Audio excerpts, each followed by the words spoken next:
सुखदेव जी कहते हैं, राजन, सृष्टि के आदि में जब ब्रह्मा जी को भगवान ने उपदेश दिया, तब ब्रह्मा जी सृष्टि की है और सबसे पहले 4 कुमारों की सृष्टि हुई।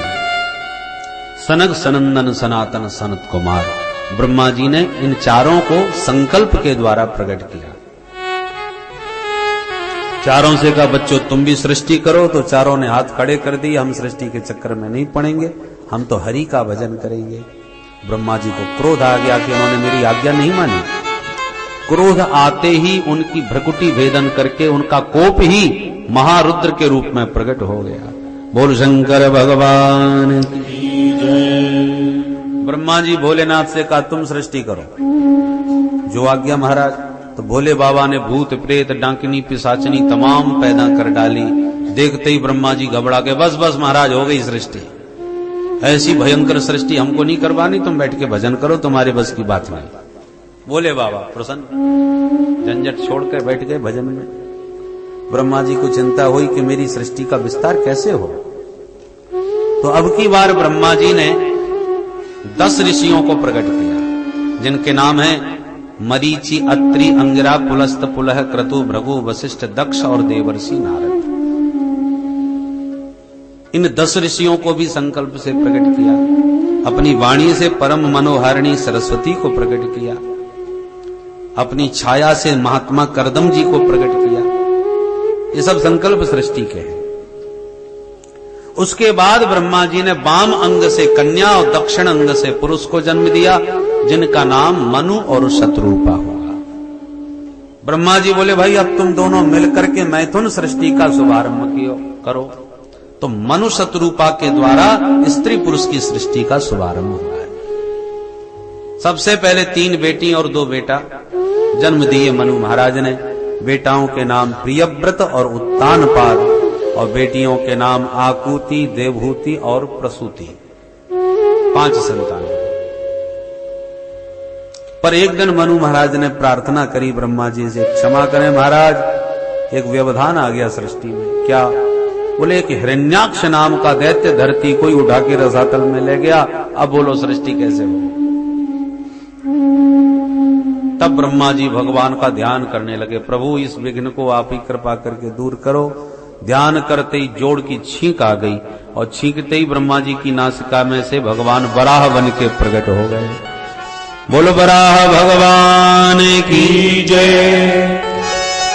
वराह सूकर के रूप में भगवान प्रकट भये और देखते देखते उनका शरीर बृहद होता चला गया। भयंकर गर्जना के साथ जल में प्रविष्ट हुए। हिरण्याक्ष का वध करते हुए पृथ्वी का भगवान ने उद्धार कर दिया और वराह भगवान के अनुग्रह से पृथ्वी का उद्धार हुआ। तब पृथ्वी पर सृष्टि का विस्तार प्रारंभ हुआ। मनु महाराज की 3 बेटियों में मझली बेटी का नाम था देवहूति, जिसका विवाह मनु महाराज ने करदम ऋषि के साथ किया। करदम जी से विवाह करने के बाद करदम जी ने एक शर्त रखी थी विवाह में, एक संतान होती महात्मा बन जाऊंगा मैं। देवहूति ने उस शर्त को स्वीकार कर लिया, तब विवाह हुआ। विवाह होते ही माता पिता तो चले गए बेटी को सौंपकर, और पतिदेव शादी के बाद समाधि में चले गए। अखंड समाधि करदम जी की लग गई। देवहूति बिचारी सेवा में जुटी रही। बिना कोई श्रृंगार किए पति की सेवा समाधि अवस्था में करते करते देवहूति के जो कोमल केस जटाओं में बदल गए, शरीर भी एकदम मटमैला हो गया। कई वर्षों के बाद जब समाधि खुली तो देवहूति पर दृष्टि पड़ी। करदम जी बोले, देवी जी आप? बोले, याद करो महाराज, कई साल पहले हमारा आपसे विवाह हुआ था। अरे याद आया, सम्राट मनु की बेटी हो? अरे राम राम। देवी हम तो शादी के बाद समाधि में चले गए, पता ही नहीं चला कब समाधि लग गई, और तुम इतने वर्षों तक हमारी सेवा करती रही बिना किसी कामना के। मैं तो तुम्हें कुछ भी सुख नहीं दिया। देवी हम तुम्हारी सेवा शुश्रूषा से बड़े प्रसन्न हैं। आज तुम जो चाहो हमसे मांग सकते हो।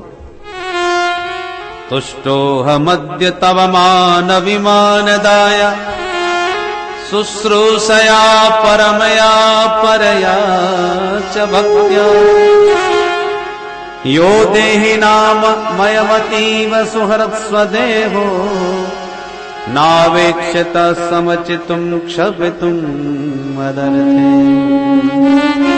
आत्मनस्तु कामाय सर्वं प्रियं भवति। हर व्यक्ति अपने सुख के लिए दूसरों से प्रेम करता है। तुमसे यदि हमें सुख मिलेगा तो हम तुमसे प्रेम करेंगे, नहीं तो हमें क्या मतलब। हर व्यक्ति सुखी होना चाहता है और सुख के लिए संबंध जोड़ता है, पर तुमने अपने सुख को तिलांजलि देकर के केवल मेरे ही सुख का पूर्ण ध्यान रखा है, इसलिए हम तुमसे बहुत प्रसन्न हैं। जो चाहो हमसे मांगो। तब देवहूति ने हाथ जोड़े, स्वामी आपकी प्रसन्नता ही मेरा परम धर्म है, फिर भी आप मांगने को कहते हो तो एक प्रार्थना भर करूंगी कि हम सदगृहस्थ बने हैं तो कम से कम एक संतान तो घर में हो। गृहस्थ के जीवन की शोभा संतान से होती है। करदम जी समझ गए, हाथ में जल लिया, संकल्प करके छोड़ दिया और संकल्प करते ही एक दिव्य विमान बन के तैयार हो गया। तपोबल के चमत्कार से ऐसा दिव्य विमान बनाया कि उस विमान में संसार की सारी सुख सुविधाएं, और सबसे बड़ा चमत्कार कि इस विमान में न डीजल लगता है न पेट्रोल। संकल्प करो और उड़ के वहीं पहुंच गया, जहां आपने चाहा वहीं लेकर के पहुंच गया। इसलिए इस विमान का नाम है कामग, क्योंकि कामना के अनुसार ही गमन करता है। दोनों दंपति उस विमान में आरूढ़ हो गए और संसार में भ्रमण करने लगे।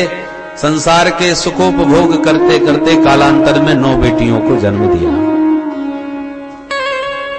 9 कन्याएं देवहूति के द्वारा उत्पन्न हुई। अब करदम जी सोचने लगे, हम तो सोच रहे थे एक संतान होते ही बाबा बनेंगे, और आज एक की जगह 9 संतानें हो गई। लगता हम दुनियादारी में फंस गए। तुरंत अपने सोटा लंगोटा उठाए और बाबा बैरागी बन के चल दिए। देवहूति ने चरण पकड़ लिए, कहां जा रहे हो महाराज? बोले देवी वचन याद करो, अब हम घर में नहीं रहेंगे, 9 संतान हो गई, अब हम चले। देवहूति ने हाथ जोड़ के कहा, महाराज ये बेटियां तो हो गई, अब इनकी शादी कौन करेगा? और शादी करके जब ये ससुराल चली जाएंगी तो फिर मैं बुढ़ापे में किसके सहारे रहूंगी? अरे कोई बेटा होता तो उसका सहारा बनता, बेटा तो कोई है नहीं। करदम जी समझ गए, अरे देवहूति तूने खूब याद दिलाई, मेरे प्रभु ने मुझसे कहा था कि करदम तुम विवाह करो तो हम तुम्हारे बेटा बनेंगे। भगवान का वचन झूठा नहीं हो सकता, वचन दिया है तो वो बेटा आज नहीं तो कल बन के अवश्य आएंगे। महात्मा बनने का विचार स्थगित कर दिया और पुनः देवहूति गर्भवती हुई तो अब की बार साक्षात प्रभु इनके गर्भ में पधारे और कालांतर में प्रभु का प्राकट्य हुआ कपिल नाम से। बोल कपिल भगवान की जय। भगवान संत कपिल रूप में प्रकट भये हैं, ये जानकर के ब्रह्मा जी स्वयं अपने पुत्रों के साथ दर्शन करने भागे भागे आए। ब्रह्मा जी के संकल्प सृष्टि के जो 10 ऋषि थे जिनके नाम गिने आए, उनमें 10वें नंबर के थे नारद जी। सो नारद जी बचपन से ही घुमक्कड़ थे, कहीं घूमने निकल गए, इसलिए ब्रह्मा जी अपने 9 ऋषियों को साथ में लेके भगवान का दर्शन करने कपिल भगवान के सन्मुख पधारे।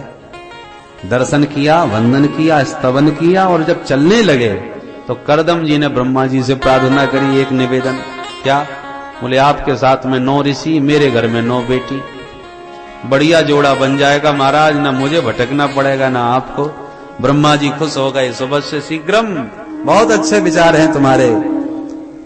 तो करदम जी ने लगे हाथ अपनी 9 बेटियां उन ऋषियों को प्रदान कर दी। सबसे बड़ी बेटी थी करदम जी की, नाम था कला देवी, जिसका विवाह करदम जी ने मरीचि मुनि के साथ किया। दूसरी बेटी थी अनुसुईया, जिसका विवाह अत्रि मुनि से किया। तीसरी बेटी थी अरुंधति, जिसका विवाह वशिष्ठ मुनि से किया। चौथी थी ख्याति, जिसका विवाह भृगु ऋषि से किया। 5वीं थी हविर्भू, जिसका विवाह पुलस्त ऋषि से किया। क्रिया नाम की कन्या का विवाह क्रतु ऋषि से किया। शांति नाम की कन्या का अथर्वण ऋषि से विवाह किया। ऐसे 9 बेटियों का विवाह करके विदा कर दिया। करदम जी बोले, देवी बेटियां ससुराल चली गई, बेटा घर में आ गया, जिम्मेवारी पूरी हुई, अब अपने राम चले। तो देवभूति ने अब नहीं रोके और करदम जी तपस्या करने लगे। अब पूरे आश्रम में 2 सदस्य, माता देवभूति और बेटा कपिल, तीसरा कोई नहीं। तो देवभूति बिचारी उदास, कपिल भगवान तो ध्यान मग्न बैठे रहते हैं, पर देवभूति अब क्या करे। कल तक 9 बेटियों की किलकारियों से पूरा आंगन चहकता था, आज सन्नाटा छाया रहता है। तो देवभूति थोड़ी सी उदास रहने लगी, क्योंकि माताओं को कोई बातचीत करने वाला शंका न मिले तो आदि बीमार तो वैसे ही हो जाती हैं बेचारी। बोलो राधे राधे। तो देवभूति मां जब उदास हुई तो एक दिन अपने बेटा के पास है, बेटा कपिल। हाँ माता जी आइए, कहिए क्या बात है। बोले, बेटा एक जिज्ञासा है मेरे मन में। यहीं से कपिल देवभूति संवाद 8 अध्याय। देवभूति मां ने पूछा, निर्भिन्ना नितराम भूमन असत इंद्रिय तर्षणात् येन संभाव्यमानेन प्रपन्नांधं तम प्रभो। हे प्रभो, मैंने अपने जीवन में जितना इंद्रियों को सुख दिया है, संसार की कोई स्त्री इतने सुख की कल्पना भी नहीं कर सकती। कामक विमान में सारा संसार घूमा, चक्रवर्ती की बेटी बनके मायके में भी ठाट बाट से रही, परंतु अब भी मेरा मन असंतुष्ट है। आज भी मेरी आत्मा अतृप्त दिखाई पड़ती है। बेटा इसका कारण क्या है? भाई जीवन भर भोगा, पर अब तो पेट भर जाए, पर अभी भी अतृप्ति अनुभव होती है, सुख की लगता है अभी भी कमी है। तो ऐसा मेरे जीवन में कौन सा तत्व अवशेष रह गया है जिसको पाकर के मैं एकदम तृप्त हो जाऊं, परिपूर्ण हो जाऊं? वो परिपूर्णता आज तक जीवन में नहीं आई। तब कपिल भगवान बोले, मां ध्यान से सुनिए, सारे संसार के विषय अपूर्ण हैं। भोजन पा लिया, पेट भर गया, पाते समय तो पेट भर गया, थोड़ी देर बाद फिर भूख लगने लगी। शाश्वत तृप्ति कभी नहीं मिल सकती। विषयों में परिपूर्णता नहीं है, इसलिए पाने वाला कभी परिपूर्ण हो ही नहीं सकता। परिपूर्ण तब होगा जीव जब परिपूर्ण से जुड़ेगा। और परिपूर्ण कौन है? परिपूर्ण एकमात्र परमात्मा। पूर्णमदः पूर्णमिदं पूर्णात् पूर्णमुदच्यते पूर्णस्य पूर्णमादाय पूर्णमेवावशिष्यते।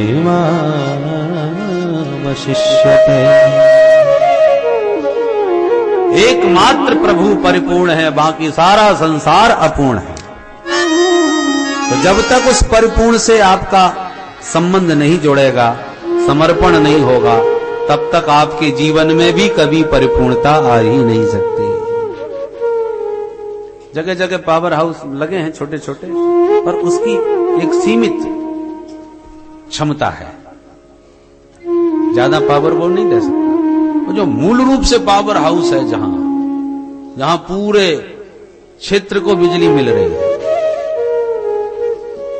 ऐसे किसी परिपूर्ण से जुड़ो तो परिपूर्णता मिलेगी, नहीं तो अपूर्णता ही रहेगी।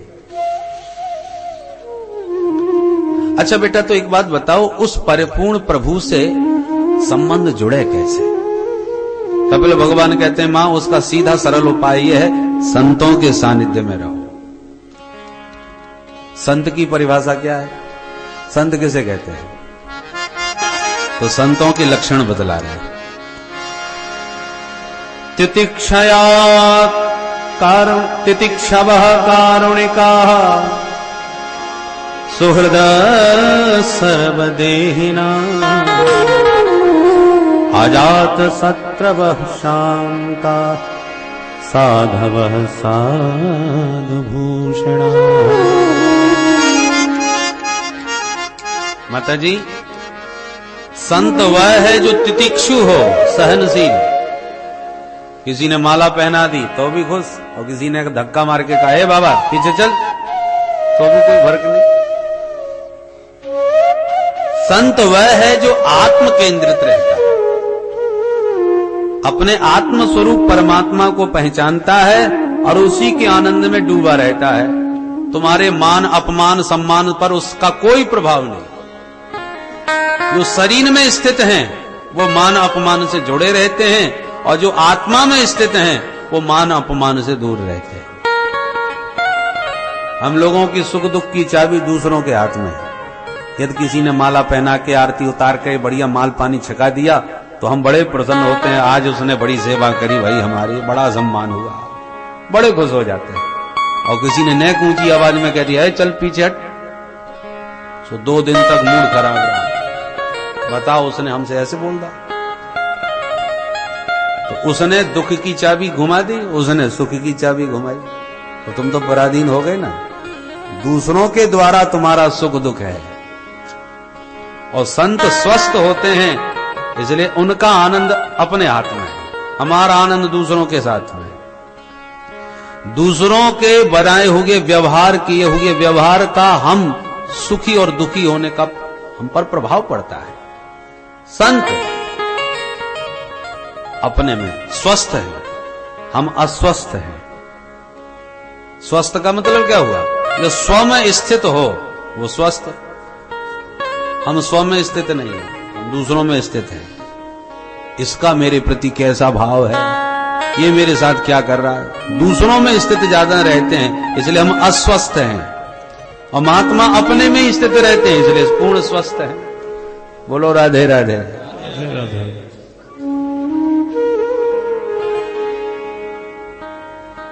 तितिक्षवः बड़े सहिष्णु होते हैं, और करुणामय उनका हृदय होता है, करुणा बहुत होती है। संत यदि दुखी होगा तो दूसरों को दुखी देखकर होगा, उसका अपना दुख और कोई नहीं होता। अजात शत्रवः, अजात शत्रु माने संसार में कोई भी उसका अपना शत्रु नहीं होता। दूसरे लोग उसे शत्रु मानते हो माने, पर वो किसी को अपना शत्रु कभी नहीं मानता। क्यों नहीं मानता? निज प्रभुमय देखें जगत कहीं सन करें विरोध। जब अपने सारे जगत में अपना जगन्नाथ दिख रहा है तो साधु बैर करे तो किससे करे? अपने प्रभु से तो बैर कर नहीं सकता, और उसे प्रभु के अलावा दूसरा कोई दिखता नहीं, इसलिए वो अजात शत्रु हो जाता है। उसे कोई सतावे कष्ट भी देवे तो कष्ट देने वाले में भी वही दिख रहा है। उदाहरण से देखिए, पूरा शरीर हमारा है, सारे अंग हमारे हैं।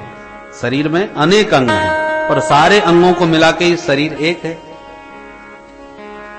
अब माना कि हमारे शरीर के ही किसी एक अंग ने दूसरे अंग को चोट पहुंचा दी, तो क्या चोट देने वाले अंगों को हम काट के फेंक देंगे? काटना तो अलग रहा, दंड भी देंगे? नहीं। कई बार आपने अनुभव किया होगा, भोजन करते करते आपके ही दांतों ने आपकी जीभ काट खाई। अब भोजन में दांतों से जीभ कट गई, अब आप मुंह पकड़ के रह गए। किसी ने पूछा क्या हुआ? बोले हमारी जीभ कट गई। किसने काट ली? बोले हमारे दांतों ने। अब वो कोई परामर्श दे कि तुम्हारे दांत बड़े दुष्ट हैं, ये 32 मिलकर के बेचारी कोमल सी एक जिह्वा के साथ कितना अत्याचार करते हैं, चारों तरफ से घेर के खड़े हैं, नेक बेचारी असावधान भाई के पट्ट से काट खाते हैं, बहुत दुष्ट हो गए तुम्हारे उद्दंड दांत, मारो इन दुष्टों को। तो वो लोग कितनी भी कोई जोश दिलावे, आप हथौड़ा लेके अपने दांतों को टपका सकते हो? ठीक कह रहे हो, बहुत उद्दंड है, 3 बार काट चुके हैं। अरे 50 बार काटें तो जीभ का ही इलाज कराओगे, दांतों को नहीं तोड़ोगे, क्योंकि सभी जानते हैं जीभ कट गई उसका दर्द तो हो ही रहा है, अब दांत तोड़ें तो और डबल हो जाएगा। दांत का भी दर्द आपको ही होगा कि नहीं, क्योंकि वह भी तुम्हारे है। प्रकार जो ज्ञान हमें इस शरीर में स्थित है, यही ज्ञान संतों को व्यापक रूप में हो जाता है। आंख, कान, दांत, हाथ, पैर, ये नाम सब अलग अलग हैं, आकार सब अलग अलग हैं, पर सारे अंग हमारे ही शरीर के हैं, सब हमारे हैं। किसी में भी दर्द हो, हमारा दर्द है वो, चाहे सिर में हो तो हमें दर्द, पेट में हो तो हमें दर्द, पैर में दर्द हो तो हमें दर्द, प्रत्येक अंग का दर्द हमारा है। ऐसे ही स्त्री, पुरुष, कुत्ते, बिल्ली, चूहे, मरकट आदि जितने भी हैं, ये नाम रूप भले ही अलग अलग हैं, पर मेरा ईश्वर इन सब में बैठा हुआ है। किसी को भी दर्द हो तो मेरे ईश्वर को दर्द होगा, जो इन सबके भीतर विद्यमान है। ये ज्ञान संत को व्यापक रूप में है, इसलिए निज प्रभु में देखें जगत कह सन करें विरोध। अब किसको सतावें, किसको मारें, इसलिए संत कभी किसी को कष्ट देने का स्वप्न में भी विचार नहीं कर सकते। तो आप कह सकते हो पर कई महात्मा लोग पग पग पर सांप दे देते हैं, तो क्या वो संत नहीं है? कई संतों के प्रसंग आते हैं, क्रोध में 1 मिनट में सांप दे दिया। कहीं तू मगर बन जा, तू हाथी बन जा, तू सांप बन जा, 1 मिनट में तो बना देते हैं। तो फिर उन संतों को क्या माना जाए? तो भैया, जैसे प्रत्येक अंग हमारे और हमें अत्यंत प्यारे होते हैं, उनका दर्द हमारा है, ये बात ठीक है, परंतु फिर भी हमारे हाथ में कोई फोड़ा हो जाए तो हमें उसका में चीरा लगाना पड़ता है, और वो चीरा भी हमारे हित में है, इससे हमारा अंग स्वस्थ होगा, इसी कामना से हम चीरा लगाए है। जिसको सांप मिला है उसे भगवान अवश्य मिले। किसी भी प्रसंग में आप देखिए, संत ने शाप दिया, परिणाम में भगवान मिले।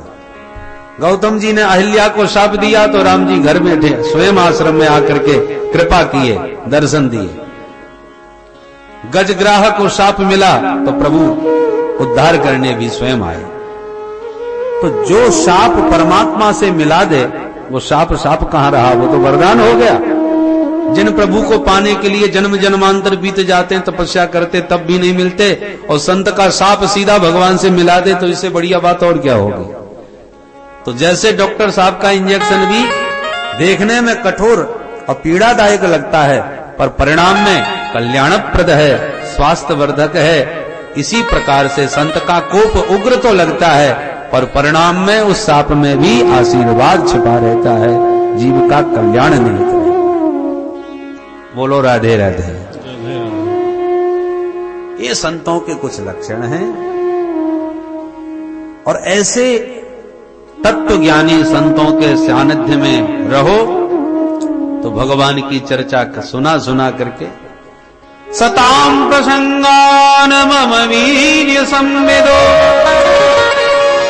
भवन्त हृत कर्ण रसायना कथा तज्जोषणादास्वपवर्गवत्मनि श्रद्धारतिर्भक्तिरनुक्रमे। संत जब खूब महिमा सुनाएंगे ठाकुर जी की, तो संत के हृदय से निकला हुआ जो वचन होता है वो आपके हृदय को प्रभावित करेगा। जो हृदय से निकली हुई बात है वो हृदय तक पहुंचती है। तो संत के हृदय से निकले हुए गोविंद के जो गुण हैं वो आपके हृदय को भी झंकृत कर देंगे, और गोविंद के गुण गणों से तुम्हारा चित्त मन सब प्रभावित हो जाएगा, तो अनायास ही तुम्हारे मन में भगवत प्रेम जागृत हो जाएगा। इसलिए मां, भगवत रसिक संतों का संग करो। बेटा एक बात बताओ, भक्त कितने प्रकार के होते हैं? भगवान बोले मुख्य रूप से 3 प्रकार के। कौन कौन? बोले साधारण भक्त वो हैं माताजी जो भगवान को केवल मंदिर की मूर्ति में ही देखते हैं, बाकी किसी से कोई मतलब नहीं, हमारे ठाकुर जी तो वो खड़े और ठाकुर जी की सेवा भी खूब कर रहे हैं, पता चला आरती कर रहे हैं, तेरा तुझको अर्पण क्या लागे मेरा जय जगदीश। अरे इतने में कोई कुत्ता घुस आया, आरती तो ये धरी, मार डंडा, तोड़ दिया टांग। ये कैसे मंदिर में घुस आया? ऐसे भक्त भक्त तो हैं, पर उनकी दृष्टि भगवान की केवल उस मूर्ति में ही केंद्रित है और किसी से कोई मतलब नहीं। ये साधारण भक्त होता है। दूसरे नंबर के मध्यम कोटि के वो है माता जी जो मंदिर के विग्रह में भी भगवान में निष्ठा रखते हैं, और कोई संत वैष्णव भगवत भक्त आ जाए तो उसे भी साक्षात भगवान के ही समान समझते हैं। वो मध्यम कोटि के। उत्तम कोटि का नंबर 1 कौन? जो समस्त शरीरधारियों में अपने परमात्मा को ही देखता है, उसे परमात्मा के अलावा दूसरा कोई दिखता ही नहीं। हम मंदिर में तो तब जाए कि दूसरा कोई परमात्मा के अतिरिक्त नजर आवे। ये आदमी हैं, ये दुष्ट हैं, ये पापी हैं, इसलिए चलो मंदिर में भजन करें, क्योंकि मंदिर में ही हमें भगवान दिख रहे। परंतु जो सभी में उसी को देख रहा है तो अब वो मंदिर में कहां जाए? उसे तो सभी मंदिर लग रहे, चलते फिरते मंदिर है। मंदिर आपने बनाया, मूर्ति आपने बनाई, प्राण प्रतिष्ठा आपने कराई, तो मंदिर के मूर्ति के प्राण प्रतिष्ठा आदि के कर्ता धर्ता सब आप ही हो, तब आपको मंदिर की मूर्ति में परमात्मा नजर आए। अब ये जो मूर्तियां बैठी हैं, इन मूर्तियों को कौन से जयपुर के कलाकार ने बनाया? ये उसी परमपिता परमात्मा की बनाई हुई कारीगरी है। कितनी सुंदर सुंदर सब मूर्तियां बनाई। अरे हम जो मूर्ति बनाते हैं उसमें प्राण प्रतिष्ठा भाव से करते हैं, और भगवान ने तो चलती फिरती मूर्तियां बना के तैयार कर दी। हमारी प्रतिमाएं तो अचल हैं, और परमात्मा की बिना प्रतिमाएं सब सचल हैं, चलती फिरती। तो भगवान ने जो मूर्ति बना के चलती फिरती तैयार कर दी है, उनसे हम घृणा करें, द्वेष करें, धोखाधड़ी करें, और अपने द्वारा निर्मित मूर्ति में फिर आके परमात्मा का दर्शन करके उसकी पूजा करें। कपिल भगवान कहते हैं ऐसे जो भगत हैं भस्मन नेव जो होती सह, वो राख में हवन करके समय बर्बाद करते हैं। भगवान स्पष्ट कपिल भगवान कह रहे हैं, दुष्टः परकाये मां मानिनो भिन्न दर्शन भूतेषु बद्ध वैरस्य न मनः शांति मृक्षति। कोई किसी भी प्राणी से बैर करता है, वैमनस्य करता है, उसके अहित की इच्छा रखता है, उस भक्त को जीवन में कभी शांति नहीं मिल सकती। शाश्वत शांति तभी होगी जब जगन मंगल की कामना, और जगन मंगल की कामना तब जागृत होगी जब सब में परमात्मा का दर्शन होने लगे। सिया राम मैं सब जग जानी, सिया राम मैं सब जग जानी, सिया राम मैं सब जग जानी, सिया राम मैं सब जग जानी। करऊं प्रणाम जोड़ी जुग पानी, करऊं प्रणाम जोड़ी जुग पानी, करऊं प्रणाम जोड़ी जुग पानी, करऊं प्रणाम जोड़ी जुग पानी। सिया राम मैं सब जग जानी, सिया राम सब जग जानी, सब जग जानी। सारे जगत में जब ये ज्ञान आया, अच्छा इसको यूं समझे, पहले हम परीक्षा में माने एडमिशन ही किए स्कूल में, तो पढ़ाया गया का माने कबूतर, आ माने अनार, तो हमको रटना पड़ा, पढ़ना पड़ा। वस्तुतः का माने कबूतर ही नहीं होता, तो फिर क्यों पढ़ाया हमको? झूठे थे गुरुजी? बोले नहीं, गुरुजी भी झूठे नहीं थे। बोले वो इसलिए पढ़ाया कि तुम्हें काका ठीक से ज्ञान हो जाए। का माने कबूतर ही नहीं होता, का माने कमल भी हो सकता, पर कमल कहे या कबूतर कहे, उद्देश्य क्या है? का ज्ञान हो जाए। बड़ी कक्षाओं में अपने आप को तुम समझ जाओगे। ऐसे ही परमात्मा तो जगत व्याप्त है, पर सारे जगत में व्याप्त परमात्मा को एक साथ तुम नहीं देख सकोगे। पहले मंदिर की मूर्ति में ही परमात्मा को देखना प्रारंभ करो। ये कामाने कबूतर की भाषा है। जब मंदिर की मूर्ति में निष्ठा बन जाए, पूर्ण श्रद्धा हो जाए कि साक्षात मेरे प्रभु इस रूप में विराजमान है, तो फिर संत वैष्णवों में भगवान की श्रद्धा और निष्ठा बनाओ तो समझ लो आपने अब हाई स्कूल पास कर लिया। और समस्त प्राणी मात्र में, कुकर सुकर आदि की समस्त शरीर में वही परमात्मा दिखने लग जाए, तब समझ लो अब एमए पास हो गए। भक्ति के सोपान आपने पार कर। एमए की बातें सिया राम में सक जब जाने। अब हम गा भी रहे कीर्तन में, इस समय भी कोई बंदर घुसाया तो डंडा मारने ही भागेंगे और मुंह से यही गाते जाएंगे, सिया राम में सब जगह जानी करो प्रणाम। तो कहना अलग बात है, मानना और उस स्थिति में पहुंचना अलग बात है। परंतु हाँ, असंभव नहीं है। उस स्थिति में आप अरे भाई एकदम एमए में थोड़ी पहुंच जाओगे, पहले प्राइमरी पास करो, हाई स्कूल पास करो, तभी तो एमए तक पहुंचोगे। ऐसे ही अपनी स्थिति को, भक्ति की स्थिति को धीरे धीरे बढ़ाना चाहिए। परंतु जिसने अभी आ बनाना भी नहीं सीख पाया स्कूल में, पर एडमिशन मात्र हो गया, स्कूल में जाता भर है, वो केवल लाइन खींचता रहता है, फिर भी उस स्कूल के प्रिंसिपल से पूछा जाए तुम्हारे यहां कितने विद्यार्थी हैं, कितने छात्र हैं, तो जो आ बनाना भी नहीं जानता, छात्रों में उसकी भी गणना हो जाएगी। इतने विद्यार्थी हमारे यहां पढ़ते हैं। अब विद्यार्थी उसे भी कहा जाएगा जो आ भी नहीं बना पाता। क्यों? बोले एडमिशन तो हो गया, धीरे धीरे सब सीख जाएगा। ठीक इसी प्रकार आप अभी कुछ नहीं करते, केवल मंदिर में आ जाते हो, 2 अगरबत्ती घुमा करके ठाकुर जी को लगा के प्रणाम कर लेते हो, तो तब भी आपको भक्त तो कहा ही जाएगा, क्योंकि एडमिशन तो आप तुम्हारा हो गया।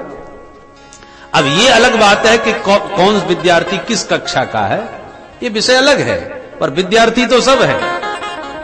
उसी प्रकार जो मंदिर में आके प्रणाम कर लेता है वो भी भक्त है, जो अगरबत्ती लगा देता है वो भी भक्त है, और जो समाधि में स्थित हो जाता है वो भी भक्त है। ऊंची छोटी बड़ी कक्षाएं हो सकती हैं, पर विद्यार्थी सब हैं। ऐसे भक्त तो सब हैं जो परमात्मा में निष्ठा रखते हैं। स्थितियां सबकी भिन्न भिन्न है। बोलो राधे राधे। पर अपनी कक्षा को जरा देखते रहना चाहिए कि इस समय हम किस कक्षा में हैं और अगली कक्षा में हम किस प्रकार से प्रविष्ट हों, उसका प्रयास तो करते रहना चाहिए। यहाँ कामाने कबूतरी थोड़ी जिंदगी भर रटना है, ऊपर की कक्षाओं में भी तो आपको जाना है। तो अपनी भक्ति की स्थिति हमारी कहां तक है, किस स्थिति में है, ये आत्मनिरीक्षण करके आप खुद ही समझ सकते हो। दूसरे को तो आप पागल भी बना सकते हो, धोखा भी दे सकते हो, कुछ भी कह दो, पर हम वास्तव में किस स्थिति में है वो हम ही जान सकते हैं। बोलो राधे राधे। राधे राधे। बहुत सुंदर उपदेश दिया कपिल भगवान ने। अष्टांग योग का निरूपण किया, यम नियम, आसन प्राणायाम, प्रत्याहार, धारणा, ध्यान, समाधि, सबका निरूपण किया। जीव मां के गर्भ में कैसे कैसे कष्ट पाके जन्म लेता है, कैसे कैसे भगवान से वादे करता है, पर जगत में आके माया जाल में फंस के सारे वायदे भूल जाता है। और इसी प्रकार माता जी पुनरपि जननम पुनरपि मरणम पुनरपि जननी जठरे शयनम, इस चक्रव्यूह में जीव ऐसे ही लगातार भटकता रहता है। कपिल भगवान के पावन उपदेश पर प्रसन्न हो गई देवहूति मां, बेटा तेरे सारे उपदेश का सार मैंने तो एक ही निकाल लिया। क्या? अहो वतस्वपचोतो गरीयान यज्ञ हुआग्रे वर्तते नाम तुभ्यम। भगवान का नाम जिसकी वाणी में है वो चांडाल भी हो तो परम पावन बन जाता है भगवान नाम के प्रताप से। और कोई महान तपस्वी तेजस्वी ब्राह्मण कुलोत्पन्न भी क्यों ना हो, पर भगवत पादारविंद से यदि विमुख हुआ तो आत्म कल्याण करने में भी समर्थ नहीं हो सकता, तो दूसरे का तो भला क्या कल्याण कर पाएगा। ऐसा कहकर के देवहूति मां ध्यान मग्न हो गई। मां देवहूति की उस ध्यानावस्था को देखकर कपिल भगवान ने मां को प्रणाम किया और उठकर के वहां से चल दिए, सीधे गंगा सागर में पहुंचे। सागर ने आगे बढ़ के स्वागत किया कपिल भगवान का और हमेशा के लिए गंगा सागर में लगा आसन विराजमान हो गए। बस मकर संक्रांति आने वाली है, दूर दूर से लोग मकर संक्रांति पर विशेष रूप से कपिल भगवान का दर्शन पाने गंगा सागर पधारते हैं। उस दिन विशेष महत्व है। जगत के जीवों का कल्याण करने के लिए आज भी गंगा सागर में कपिल भगवान विराजमान है। बोल कपिल भगवान की जय, भक्त वत्सल भगवान की जय। तो कपिल भगवान के उपदेश के साथ तृतीय स्कंद को विराम। चतुर्थ स्कंद में विसर्ग का निरूपण किया गया है। मनु महाराज की 3 बेटियों में आप कथा सुन रहे हैं मध्यम पुत्री देवहूति की, और जो बड़ी बेटी थी उसका नाम था आकुति, उसका विवाह रुचि प्रजापति के साथ में हुआ। और सबसे छोटी तीसरी बेटी जो मनु की थी उसका नाम था प्रसूति, जिसका विवाह दक्ष प्रजापति के साथ में हुआ। प्रजापति दक्ष के साथ प्रसूति का विवाह हुआ, जिससे 16 कन्याओं को जन्म मिला। उन 16 कन्याओं में 13 कन्या धर्म के साथ ब्याही गई। धर्म की 13 पत्नियां श्रद्धा, दया, तितिक्षा, श्री, हिरी, मूर्ति, उनमें से मूर्ति नामक पत्नी के द्वारा भगवान नर और नारायण ऋषि रूप में प्रकट हुए, जो आज भी बद्री विशाल में विराजमान है। जो बद्री नारायण गए होंगे उन्होंने दर्शन किया होगा भगवान नर नारायण का। और नेक और आगे बढ़ जाओ तो जहां व्यास गुफा है, व्यास गुफा से माता सरस्वती को लांघते हुए भीम पुल से निकलकर जब आगे जाएं तो थोड़ा ही आगे मूर्ति मां का मंदिर है, तो भगवान नर नारायण की माता जी है। और सीधे आगे और चले जाओ तो वसुधारा, उस वसुधारा में नर नारायण प्रभु के पिताश्री धर्म वहां विराजमान है। तो धर्म वसुधारा पर जाके तप कर रहे हैं, मूर्ति मैया वहीं विराजमान है व्यास गुफा के पास। तो ये नर नारायण भगवान के माता पिता है। नर नारायण निरंतर बद्री विशाल में तपस्या में संलग्न रहते हैं जगत के जीवों का कल्याण करने के लिए। तीनों बेटियों के बारे में बताया और कहते हैं प्रसूति की एक बेटी नाम था उसका स्वाहा, वो अग्निदेव को ब्याही। एक थी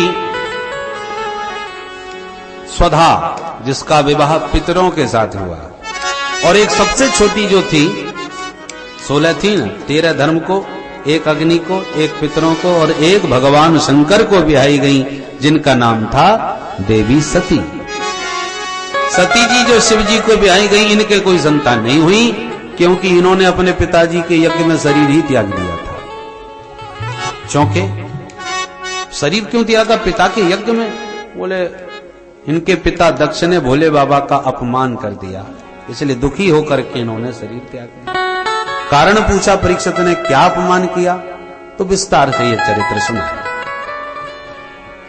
कि जिस समय दक्ष प्रजापति बने तो इनको बड़ा मद हो गया। पद का जब मद हुआ, देवताओं ने मिलकर इनका स्वागत किया, तो सभी खड़े हुए दक्ष के आने पर भोले बाबा खड़े नहीं भाई, उन्होंने मन से ही प्रणाम कर लिया। तो देहाभिमानी देह को महत्व देता है, भीतर भले ही गाली देते रहो पर ऊपर से सिर झुकाते रहो। तो देहाभिमानी दक्ष को बुरा लगा और उसने भगवान शंकर को खूब गालियां सुनाई। सभापति पद पर बैठते ही सब कान खोल के सुन लो, सभ्य समाज में एक भी असभ्य व्यक्ति आके बैठ जाए तो सारा समाज विकृत हो जाता है, इसलिए कभी भी असभ्य को नहीं बुलाना चाहिए। अब लोग बड़े कानाफूसी करने लगे, यहां असभ्य कौन है भाई? दक्ष ने कहा तुम्हें दिखाई नहीं पड़ता ये शंकर? राम राम, सभ्य लोगों में बैठे तो सभ्यता आवे, 24 घंटे भूत प्रेतों के संग घूमने वाले को सभ्यता कहां से आएगी? प्रेतावासेसु घोरेसु, चिता की भस्म लगाए मरघट का बासी, इसको तो छूने का धर्म नहीं। अब तो नंदीश्वर की आंखें लाल हो गई, ये मेरे भोले बाबा से बोल कैसे रहा है? भोलेनाथ आज्ञा मिले तो इसकी बोलती बंद कर दो। भोले बाबा मुस्कुरा के बोले रहने दो। क्यों रहने दो? भगवान भोलेनाथ ने कहा हमारे ससुर जी है, बेटा ससुराल में की गाली सबको सुननी पड़ती है। और लोग शादी के समय गाली सुनते हैं, हमें शादी के बाद सुननी पड़ रही है। कोई बात नहीं, जाने दो। अब भोलेनाथ की आज्ञा नहीं मिली तो बेचारा नंदीश्वर भी रह गया और दक्ष का दुस्साहस बढ़ता ही गया। अंत में दक्ष ने शाप दे दिया, मैं शाप देता हूं शंकर को, किसी भी यज्ञ में आज के बाद भाग न दिया जाए। अब नंदीश्वर भी आपा खो बैठे, उन्होंने भी शाप दिया, ये जब से आया बड़बड़ाता जा रहा है, मैं भी शाप देता हूं प्रजापति दक्ष को बकरे का मुंह लग जाए। तमाम सापा सापी भाई। भोले बाबा ने अपने गणों को शांत किया और कहा चुपचाप यहां से चलो अपने घर। तो भोले बाबा के आदेश पर सब रुद्रगण शांत होकर के लौट गए, मामला भी शांत हो गया। पर दक्ष का क्रोध शांत फिर भी नहीं हुआ। दक्ष ने द्वेष की भावना से एक बहुत विशाल यज्ञ किया। यज्ञ में दुनिया भर के देवता बुलाए, पर भोले बाबा को कोई चिट्ठी पत्री नहीं। देवी देवताओं के विमान जब निकले तो सती मां ने पूछा, बहनों कहां जा रही हो? सबने कहा, रे तू यहां बैठी है, हम तो तेरे मायके में जा रहे हैं। पता है कितना बड़ा यज्ञ हो रहा है तेरे पिता के द्वारा, तुझे मालूम नहीं? अब सती जी के होश उड़ गए, पिताजी के यहां यज्ञ हो मुझे पता भी नहीं। अच्छा बहनों तुम भी चलो, मैं भी अभी आ रही हूं। भोले बाबा के चरण दबा के सती जी बोली, भोलेनाथ प्रजापतिस्ते स्वसुरस्य सांप्रतम निर्यापितो यज्ञ महोत्सव किल।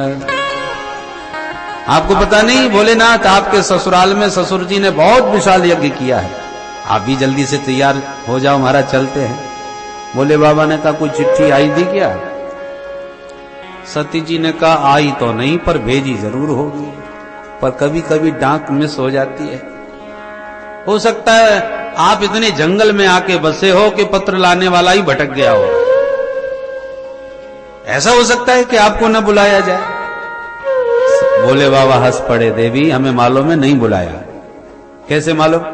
तब भोले बाबा ने सुनाया, उस दिन तुम्हारे पिताजी के स्वागत में खड़े नहीं भये, सो 1000 गाली सुननी पड़ी, और लगता है वो टीस आज भी उनके मन से निकली नहीं, इसलिए अपने राम जाने वाले नहीं तो फिर कोई उपद्रव घड़ा हो जाएगा। सती जी बोली, ओहो, तो ससुर दमाद में खटपट चल रही है, मुझे पता ही नहीं। भोलेनाथ बुरा मत मानना, वैसे गलती तो आपकी यही है। अरे ने खड़े हो जाते तो क्या हो जाता, पर कोई बात नहीं है, रिश्तेदारों में थोड़ी बहुत तो खटपट होती ही रहती है। आप चलिए, मैं सब समझा दूंगी और पिताजी आपसे माफी मांगेंगे और बात वहीं खत्म हो जाएगी। भोले बाबा ने कहा, अपने राम तो अब किसी भी हालत में जाने वाले नहीं, और आप भी कान खोल के सुन लो देवी जी, मुझे विश्वास है कि तुम गई तो तुम्हारा भी अपमान होगा, मैं तो सही भी गया, तुमसे सहा भी नहीं जाएगा, इसलिए चक्कर में न पड़ो, घर में रहो। सती जी ने कहा, मैं रुकने वाली नहीं, मायके में जाने से मना हो जाए फिर माताओं का मुंह देखने लायक होता है। जब जिद पकड़ गई तो भोले बाबा ने कहा, चल ठीक है, जो तुम्हें अच्छा लगता हो करो, और बाबा तो आंख बंद करके बैठ गए। सती जी बोली, तो फिर मैं निकल जाऊं? अब बाबा बोले नहीं रहे, देखो मैं फिर जा रही हूं, फिर भी नहीं बोले। तो ठीक है बैठे रहो, मैं ये चली। सती जी चली गई तो बाबा धीरे से आंख खोल के देखने लगे, क्या सचमुच चली गई? और उधर सती जी जा रही हैं और मन में भी सोच रही हैं, भोले बाबा की आज्ञा के बिना आज तक घर से नहीं निकली। अच्छा ये आशुतोष हैं, बहुत जल्दी खुश हो जाते हैं, दोबारा कोशिश करती हूं, तो बीच रास्ते से फिर लौट आती हूं, फिर चरण दबाती है, तो सती जी जाने लगती हैं तो बाबा भी देखने लगते हैं, और लौटती नजर आती हैं, सो आंख बंद करके फिर बैठ जाते हैं। सती जी दुविधा में और भोले बाबा भी कुछ नहीं बोलते। अंत में सती जी ने कहा, देखो अब की बार मैं नहीं लौटूंगी, मैंने बहुत 2-3 बार प्रयास कर लिया। बाबा कुछ भी जवाब नहीं देते। अच्छा ठीक है, तो मैं चली। अब की बार तो सती जी बहुत दूर तक चली गई। भोले बाबा ने आंख खोल के देखा, अरे लंबी निकल गई, अब नहीं लौटने वाली है। तो नंदीश्वर को बुला के कहा, जब जा ही रही हैं तो तुम्हें आदर के साथ इनको घर छोड़े आओ। तो सब भोले बाबा के गण दौड़े, माता जी हमारे रहते आप पैदल जाएंगी, आज्ञा करो हम आपके साथ चलते हैं। तमाम रुद्रगण सती मां के साथ चल दिए, जय जयकार करते। बोल सती महारानी की जय। जयकार करते रुद्रगणों के साथ माता सती जैसे यज्ञ भूमि में प्रविष्ट भई, तो जितने भी थे वो सब देख देख करके मुंह घुमाने लगे। दक्ष के डर के मारे किसी ने भी दंडवत नहीं किया सती मां को, तो प्रजापति दक्ष नाराज न हो जाए। सती जी को बड़ा बुरा लगा। बहनें भी व्यंग भरी हंसी हंसने लगी सती जी को देख करके। ऊपर से तो कहती हैं, आओ आओ बहना, तू खूब आ गई, तेरे बिना तो मन ही नहीं लग रहा था। और सुना है पिताजी ने तुझे चिट्ठी नहीं भेजी, तो क्या हुआ, अपना घर है, तूने बहुत अच्छा किया बहना आकर के। सती जी को बड़ा बुरा लगा। देखो बहनें भी कितना अवसर का लाभ उठा रही है। अब ये कहने की क्या जरूरत है कि तुम्हारे को चिट्ठी नहीं मिली, पर दुनिया में ऐसे भी लोग होते ना, मिलने का तो खूब अभिनय करते हैं, पर बात ऐसी करेंगे जो तुम्हें सबसे ज्यादा टीस लगे। सती जी ने किसी पर भी ध्यान नहीं दिया। सोचा कि मायके में सबसे अधिक महत्व मां का होता है, एक बार मां जी से तो मिलूं। सती जी के न आने की हार्दिक पीड़ा केवल उनकी मां प्रसूति के मन में थी, जो अत्यंत विकल थी। और जो सती जी ने भवन में प्रवेश किया, प्रसन्न होकर के दौड़ करके हृदय से लगा लिया। सादर भले मिली एक माता, सादर भले मिली एक माता, सादर भले मिली एक माता, सादर भले मिली एक माता, भगनी मिली बहुत मुस्काता, भगनी मिली बहुत मुस्काता, भगनी मिली बहुत मुस्काता, भगनी मिली बहुत मुस्काता। मां से मिलकर मन को शांति मिली, पर पिताजी की तरफ जब दृष्टि घुमाई तो दक्ष ने मुंह घुमा लिया।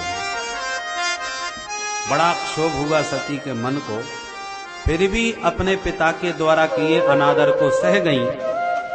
परंतु यज्ञशाला पर जब दृष्टि डाल के देखा तो छोटे छोटे देवताओं के हिस्से तो सजे रखे हैं, पर महादेव का पूरे यज्ञ में कोई नामो निशान नहीं, कोई हिस्सा नहीं। अब तो सती मां एकदम आवेश में भर गई, दक्ष को खूब खरी खोटी सुना डाली और बोली, प्रजापति दक्ष, मुझे सबसे बड़ी आज ग्लानि इस बात की है कि मेरा जन्म तेरे जैसे शिवद्रोही से हुआ है। शिवद्रोही से संबंध समाप्त करने के लिए अब एक ही उपाय है कि इस शरीर को समाप्त कर दिया जाए, क्योंकि जब तक ये देह रहेगा लोग मुझे दक्ष कुमारी ही कहेंगे, और तुम्हारा नाम मेरे नाम के साथ जोड़ा है, ये मैं कभी आज के बाद स्वीकार नहीं करूंगी, क्योंकि तुम शिवद्रोही हो और शिवद्रोही से मेरा कोई संबंध जीवन में नहीं हो सकता।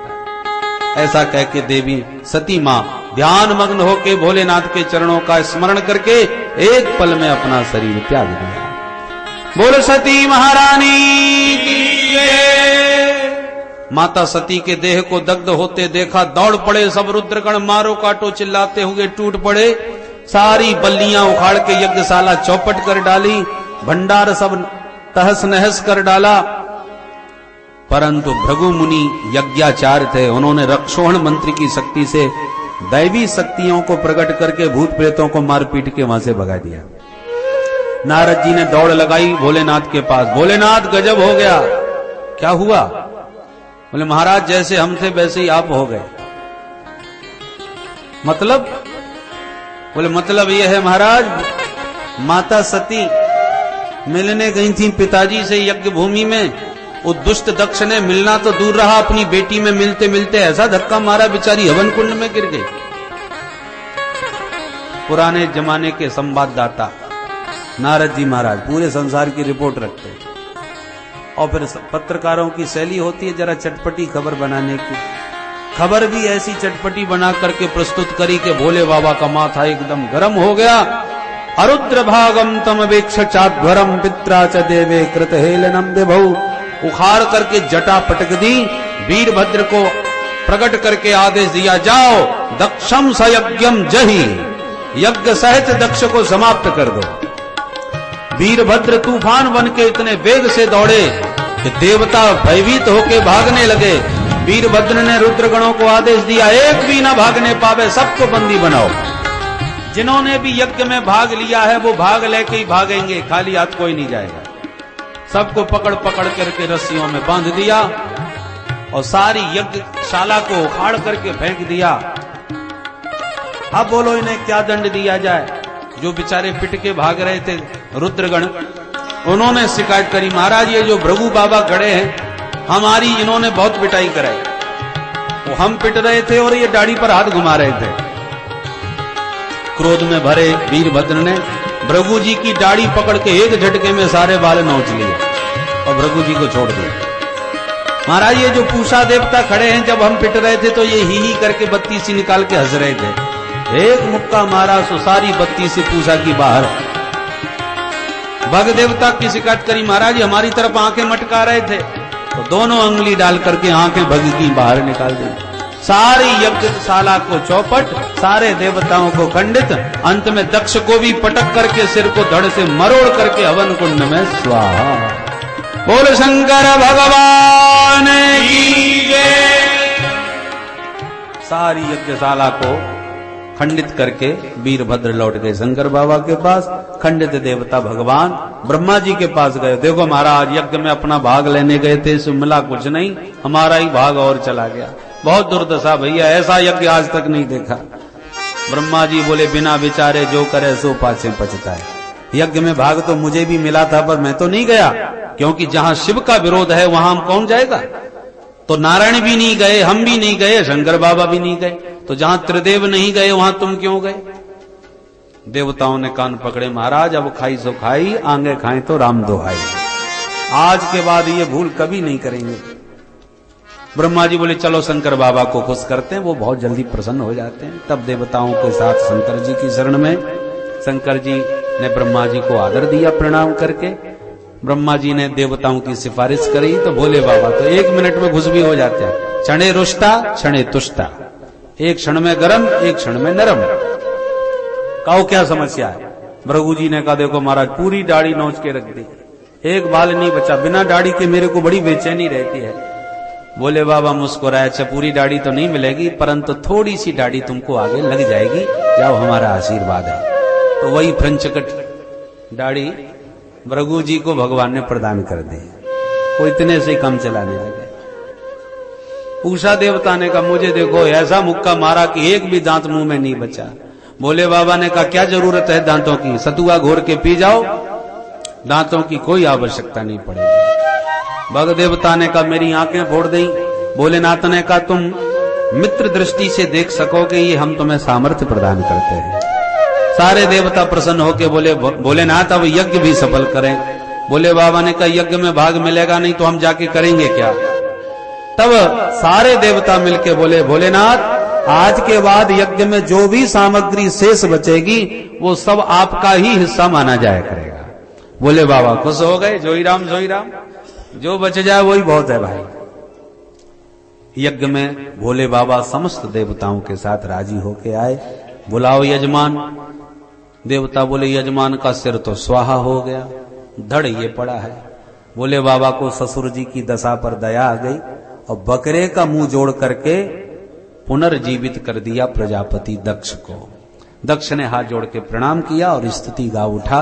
बोले बाबा को हंसी आने लगी कि मेरे ससुर जी की भाषा ही बदल गई, क्योंकि बकरे का मुंह लगा है तो बकरे की तरह बोल रहे हैं, बकरे की वाणी।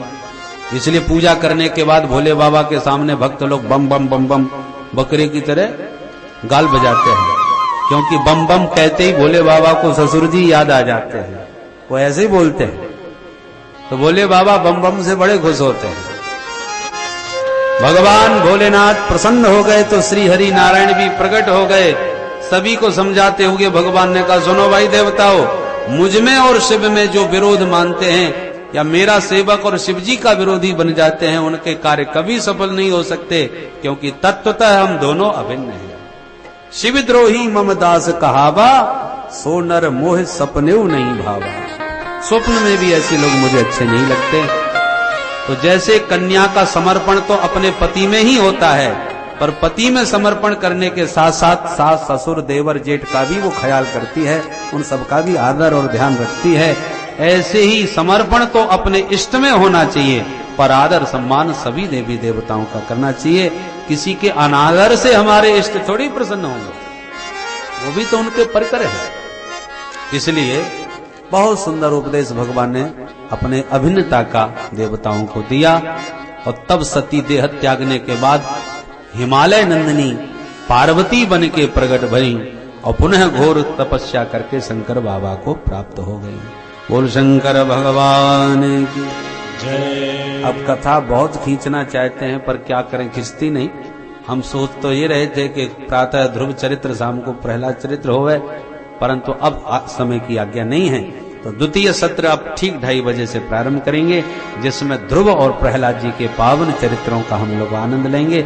आइए भोले बाबा का स्मरण करके एक बार भोले बाबा का संकीर्तन करें। नमः शिवाय भोले नमः शिवाय, हर हर गंगे नमः शिवाय। नमः शिवाय भोले नमः शिवाय, हर हर गंगे